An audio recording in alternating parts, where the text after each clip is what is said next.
In his garage, Charlie is busy repairing the single-engine plane his wife, Sarah, gave him for his birthday.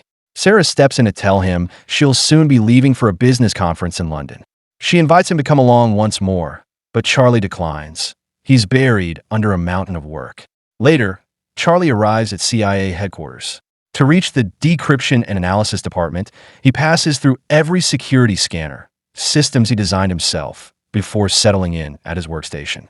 Almost immediately, he receives a familiar encrypted message from Inquiline, the mysterious source he's been corresponding with for years. As always, Inquiline offers classified information for sale, but this time warns that the documents could imperil the entire CIA. Charlie tries to guess Inquiline's location. He suggests Istanbul, but the source deflects the question. Charlie begins tackling the new material, yet, to his surprise, even his formidable skills can't break the code. After lunch, he takes a brief call from Sarah, who lets him know she's landed safely in London. Charlie already knows he's been tracking her flight, but keeps the conversation short so he can return to the enigmatic documents. Still unable to crack the encryption, he carries his computer into the restricted lab, where a more sophisticated decryption array can assist him. Hours pass before the files finally open, and what he sees leaves him reeling. The documents detail a drone strike disguised as a suicide bombing. Top-secret government files reveal that 150 people died, including French Special Forces and Danish Marines. The entire operation was authorized and covered up by Chief Moore, Charlie's own boss. That evening at home, Charlie tries to call Sarah, but she doesn't pick up. He leaves a voicemail and turns in for the night. The next morning, he arrives at work to find Moore waiting. She leads him to Director O'Brien's office, where he learns grim news. Terrorists have attacked a hotel in London, and Sarah is among the victims. Charlie, in shock, wants to call her immediately, but Moore switches on the television. Live coverage describes how 4 terrorists stormed the hotel, seized 4 hostages, and killed 2 of them.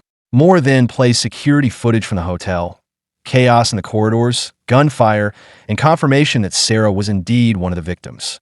When Charlie returns home, reporters swarm his front yard while police struggle to hold them back.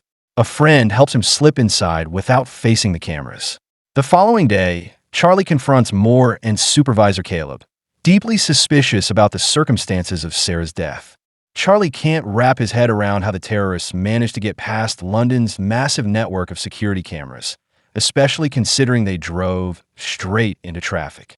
Moore assures him there's an active investigation underway, but Caleb cuts the conversation short and sends him home. The next day, Charlie goes to the airport to retrieve Sarah's body and collect her personal effects. At home, he opens her suitcase and discovers a gift she had bought for him. The sight of it breaks him. He collapses into tears, unable to hold it together. Eventually, weary of being cooped up in the house, Charlie returns to work. He heads straight for the restricted computer lab and uses it to hack into the security camera feeds from the hotel and the surrounding streets. He painstakingly reconstructs a full timeline of the attack and brings the evidence to his superiors. The footage shows the 4 attackers stealing a vehicle in East End before entering the hotel through a service entrance, where they meticulously wiped all fingerprints and DNA traces. It appears they were scheduled to meet with representatives from Impact Investments, an Indonesian firm, but something went wrong. An argument broke out in the hallway. One of the security guards lost his temper, prompting one of the terrorists to shoot him dead and leave the second in critical condition. The hotel's internal security team immediately responded and alerted the police. Fearing capture, the attackers forced their way into a conference room and took several hostages. Sarah was among those taken. She had tried to help others escape.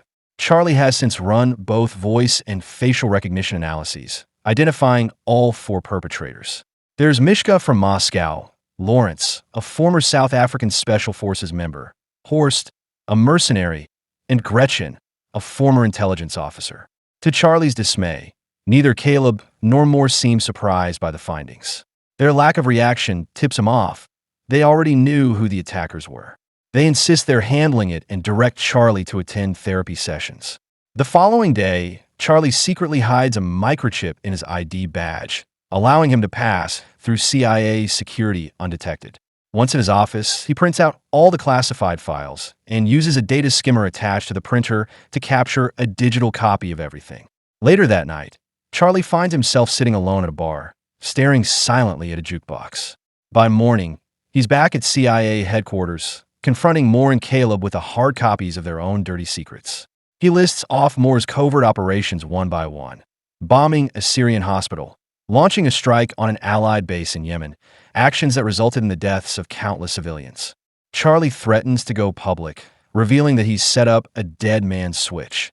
Unless he enters a code every 5 hours, all of the damning evidence will be sent to major international news agencies. But he doesn't want exposure. He wants action. In exchange for his silence, he demands complete CIA field training, multiple fake passports, cash, a weapon, and intel on the team responsible for Sarah's death. After the meeting, Charlie returns to his car, shaken and nauseous from the stress, and vomits. Back at headquarters, Moore insists Charlie's dead man's switch must be a bluff, but Caleb disagrees. They can't risk it. If it is fake, they will find the trigger, then arrange a fatal accident during Charlie's training. Soon after, Caleb's technical team analyzes how Charlie copied the top secret files. They conclude he might have used a skimmer. Such a device wouldn't work on the agency's secure computers, but could capture data from a network printer. Reviewing security footage, they confirm Charlie purchased a magnetic strip at a local electronics shop. Yet they still can't see how he smuggled it into or out of the building. Agents sweep Charlie's home and learn he recently visited the same bar twice. They go there and search thoroughly, finding an ABBA CD tucked beneath the jukebox. When Caleb selects that track in the jukebox's catalog, only static pours from the speakers. Convinced, the agent sees the disc Charlie planted. Meanwhile, Charlie arrives at a remote CIA training facility, greeted by Colonel Henderson. The program begins at the shooting range, but Charlie's marksmanship is poor. He has to step right up to the target to hit center mass. In bomb-making class, however, he excels, assembling intricate devices with speed that impresses Henderson. Next comes legend building. Henderson shoves and berates him, forcing Charlie to recite every line of his new identity, even while being slammed against the wall. Finally, Charlie's suite of fresh passports is produced. That night, Henderson visits Charlie's bunk and claims Charlie isn't a killer. Charlie replies that he's after justice. Henderson hands him a pistol, demanding Charlie aim at his chest. Charlie's hands tremble uncontrollably, and he can't pull the trigger. Back in Langley, analysts spend hours breaking the jukebox CD's encryption. When they finally succeed, they discover the devastating truth. Charlie's dead man's switch is, in fact, a bluff. They notify their superiors, unaware Charlie is eavesdropping. The microchip hidden in his ID badge was actually a transmitter he slipped inside the files he handed over. Hearing everything, Charlie knows the clock is ticking. Moore spots the bug and picks up the secure line, warning Charlie that what he's doing is treason. But when she orders Henderson to arrest him, it's too late. Charlie has already slipped from the compound. Discarding his earpiece, Charlie boards a flight to London. Upon landing, he clears customs under a fresh alias and immediately heads for Paris. The alias pings CIA databases, prompting Moore to dispatch Henderson after him. In Paris, Charlie checks into a hotel just down the street from a restaurant Gretchen frequents. He waits, and eventually she appears, close enough for him to lock on her phone signal and begin tracking her every move. Charlie spent the entire day loitering outside Gretchen's building, watching and waiting for the right moment. As soon as one of the tenants exited, he used the opportunity to slip inside unnoticed. He followed an online tutorial to pick the lock of Gretchen's apartment, and once inside, began quietly searching the space. He snapped pictures of her calendar and appointments, then stumbled upon a gun in one of the drawers. Without hesitation, he took it. Just then, a warning flashed on his tracker. Gretchen was on her way back. Charlie rushed to the stairwell to intercept her. As she opened the door and stepped into her apartment, Charlie readied himself, then froze. He couldn't pull the trigger. Disappointed in himself, he retreated to the hotel, where he mentally pretended Sarah was there waiting for him. Only after calming down did he closely examine the pictures he had taken. One detail stood out. Gretchen had frequent visits to the hospital. Charlie hacked into her medical records and discovered she had severe allergies. The next morning, he bought a huge bouquet of flowers and staked out a cafe near the hospital until he spotted her. Quietly, he followed as she entered the building. During her examination, the doctor noticed a malfunction on the screen and left the room to call for assistance. Charlie, now disguised in a doctor's coat, entered and locked the door behind him. Gretchen, still inside the medical scanner, grew alarmed. Without responding to her panic, Charlie slowly filled the chamber with pollen. From outside, the doctor and a nurse heard Gretchen's cries, but the locked door kept them out. Struggling to breathe, she grew weak. Charlie offered her a deal. He would stop if she told him where to find Horst, the man who had pulled the trigger on Sarah. But Gretchen couldn't speak. Her condition rapidly deteriorating, Charlie finally opened the machine. Instead of surrendering, Gretchen lashed out, throwing Charlie violently against the desk. The two began a brutal brawl, slamming each other into furniture. Charlie drew his gun, but Gretchen overpowered him and burst out the door, running into the street. Charlie, desperate, chased after her. Just as he raised a gun to fire, a car struck Gretchen in the middle of the road.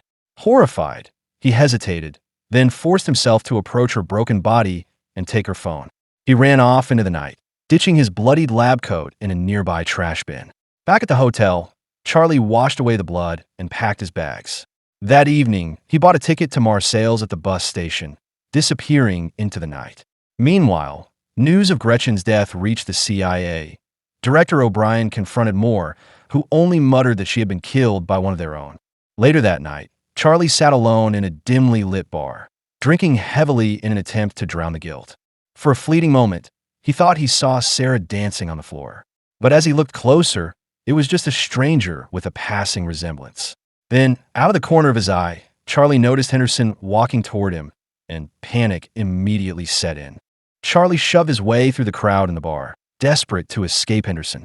He pushed past startled patrons until he made it out into the street and sprinted away through the darkened city. After a few blocks, he ducked into another bar, hoping to lose his pursuer. But Henderson was close behind and followed him inside. Panicking, Charlie rushed to the bathroom and locked himself in. He looked around in vain. There were no windows, no exits. Realizing he had no way out, he braced himself and finally unlocked the door. Calmly, he walked back into the bar and approached Henderson. They sat together, the tension between them thick. Henderson explained that he had tracked Charlie by tracing Gretchen's phone. Charlie listened quietly, then revealed a countdown timer on his own phone. Without warning, he bolted from his seat and ran out of the bar. Moments later, a powerful explosion rocked the building as the bomb Charlie had planted in the bathroom detonated. Chaos erupted, with people screaming and fleeing into the streets. Amid the confusion, Henderson lost track of Charlie, and the tracker on Gretchen's phone went dead. Charlie had vanished again. The next morning, Charlie contacted Inquiline for help and managed to board a cargo plane headed to Turkey. Upon arriving in Istanbul, he made his way to a restaurant and sent a message to Inquiline. When he noticed a nearby man's phone ringing, Charlie assumed it was the contact, but before he could approach, a woman blocked his path. She told him to check his own phone. He complied, and after leaving the restaurant, the same woman approached him once more, this time confirming that she was Inquiline. She already knew about Sarah's death and instructed Charlie to hide his hat and backpack inside a shopping bag.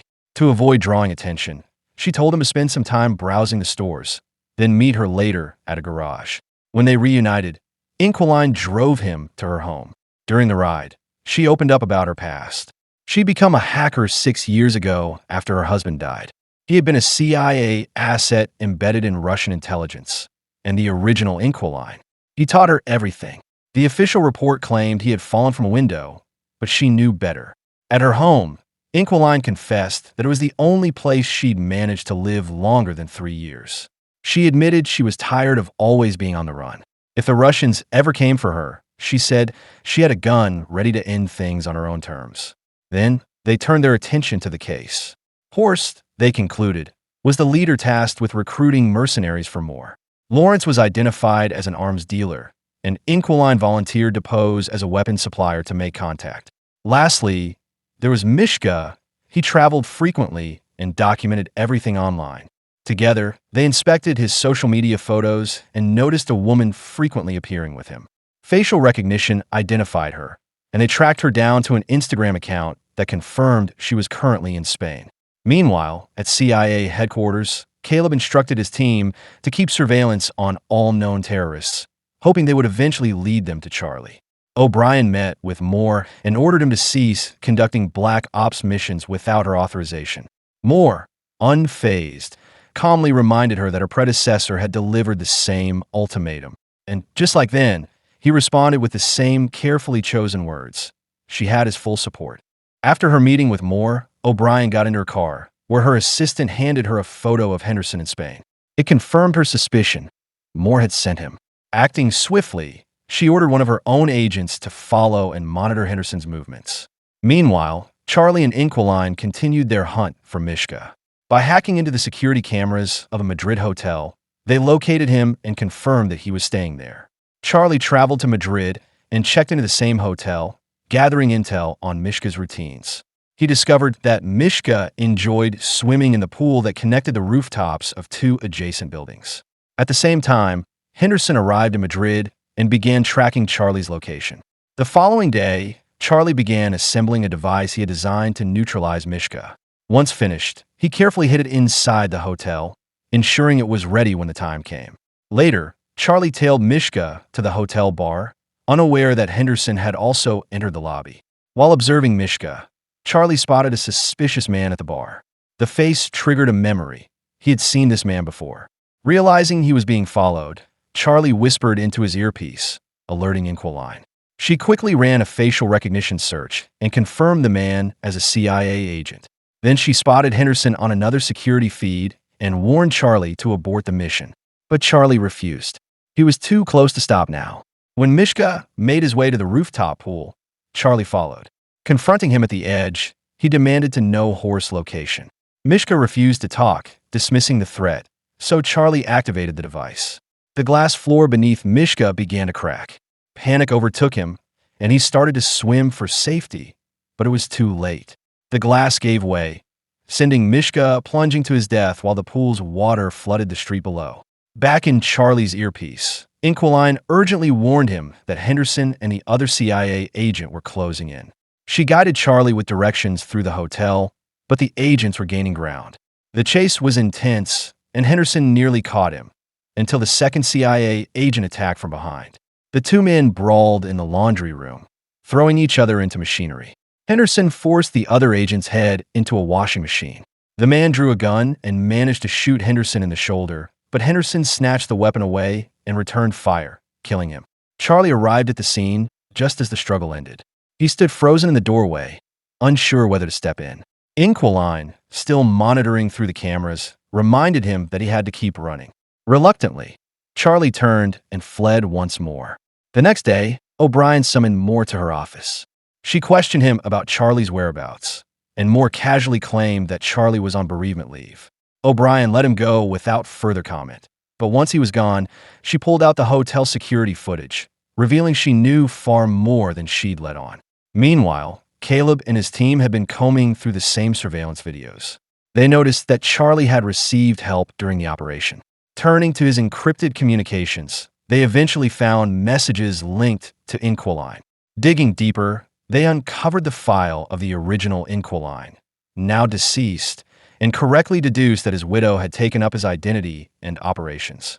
That night, in a rare moment of vulnerability, Charlie and Inquiline lay side by side in her home, agreeing to sleep next to each other simply for comfort. But their rest was cut short. A piercing screech from Inquiline's pet birds startled them awake. Checking the monitors, they saw dozens of agents surrounding the property. The duo immediately sprinted through a hidden tunnel in the wall, making their escape just as agents began closing in on the house. As they emerged outside, Charlie spotted a drone hovering overhead. Thinking quickly, they slipped into another building to avoid detection and managed to exit the neighborhood seconds before the agents stormed into Inquiline's home. By then, her computer had already initiated a self-destruct protocol, deleting every trace of data and leaving nothing behind for the agents to collect. Running down the beach, Charlie and Inquiline reached her parked car. Just as they were about to drive off, the drone located them again. A high-speed chase ensued, with the agents following them aggressively, both on land and by boat. Gunfire erupted as the agents tried to stop them by any means necessary.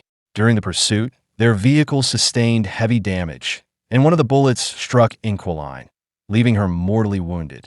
With no time to mourn, Charlie gently moved her body to the passenger seat and took control of the wheel. He pressed on, maneuvering through rugged terrain until he finally managed to lose the agents. Later, Charlie drove the battered car into a hidden garage and parked it. Quietly, he leaned over to Inquiline's lifeless body and kissed her forehead, saying goodbye in the only way he could.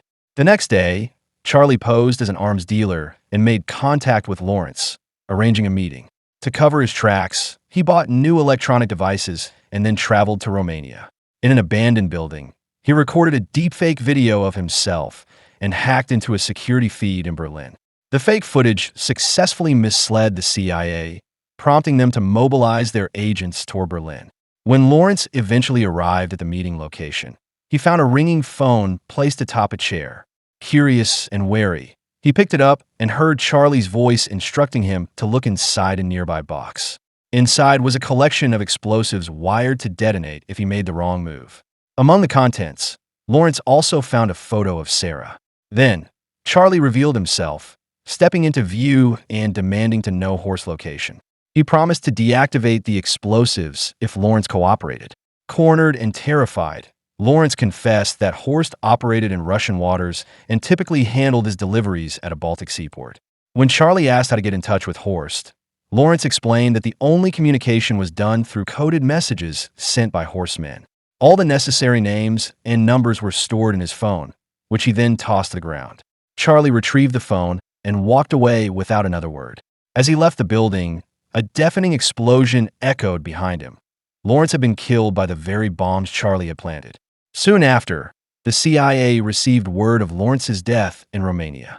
Realizing they had been deceived by fake surveillance footage, they grew increasingly frustrated with Charlie's ability to stay one step ahead. Later, inside a hotel room in Russia, Charlie sat in silence. He imagined Sarah beside him and slowly unwrapped the gift she had bought for his birthday, the one he had found inside her suitcase. Inside the hotel room, Charlie solved the small puzzle Sarah had bought for him. Once complete, a hidden compartment slid open, revealing a sweet, handwritten message from his wife. It brought him a moment of bittersweet comfort. Early the next morning, Charlie made his way to the port and spotted a suspicious vehicle parked near the docks. Using the codes he'd taken from Lawrence's phone, he sent a clandestine message to Horst's men. Seconds later, he watched as a man by the suspicious car checked his phone. Charlie tailed the man, discreetly photographing both him and the boat he boarded before slipping away. Back at the hotel, Charlie purchased tools and set to work. By cross-referencing the boat's registration number, he traced it to a private yacht. He pored over nautical charts and studied the sea routes that Horst was likely using.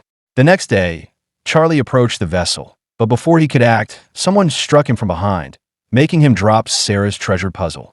When Charlie regained consciousness, he was aboard the yacht, face to face with Horst.